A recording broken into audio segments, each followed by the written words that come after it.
ha.ពួកអាមនុស្សអំបូរខាងសៀមិនអាក្រក់តើសាច់នឹងឈាមពួកហែងត្រូវមកស៊ុបសម្រាប់កម្ដៅសាច់ដុំអញហើយ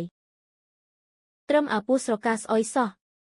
មានតែពួកក្រៅដែនដីដូចពួកហែងទេដែលហ៊ានហៅវាថាអតិទេពនាគបើហែងហៅវាថាអតិទេពនាគអញ្ចឹងមកស្គាល់ឫទ្ធិអំណាចលំពេងរបស់លោកអង្គនេះបន្តិចមើល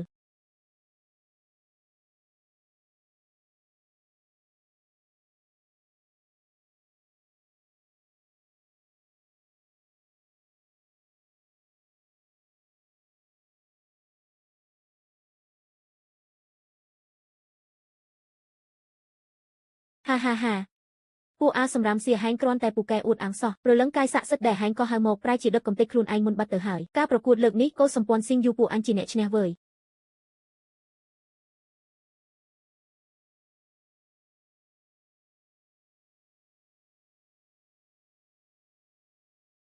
សំដែងធ្វើជាអាទិទេពប្រែជាខ្មោចស្អីលោកម្ចាស់នាគអាមនុស្សអំបូរខាងសៀមួយនេះលើកឲ្យស៊ីតាមសម្រួលចុះមកុដពាក់លើក្បាលមានអណ្ដាតភ្លើងឆាប់ឆេះ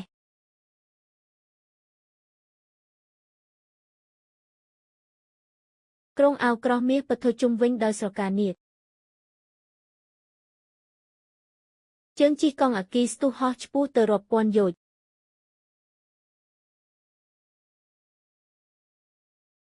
ដៃកាន់កងចាក់ឈានកុនដើម្បីបង្ក្រាបពួកអសុរកាយ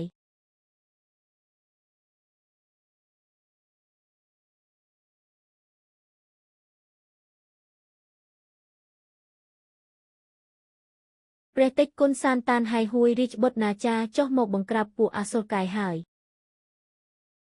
រឿងនេះមិននឹងអាចទៅរួចប្រវត្តិសាស្ត្ររាជវង្សសៀត្រូវដាច់ពូជបាត់ហើយតើមិនក៏អាចកោះហៅប្រលឹងស័ក្តិសិទ្ធបែបនេះមកកើតអញ្ចឹងលោកម្ចាស់នាគស៊ីអាមនុស្សអំបូរខាងសៀនេះចោលទៅ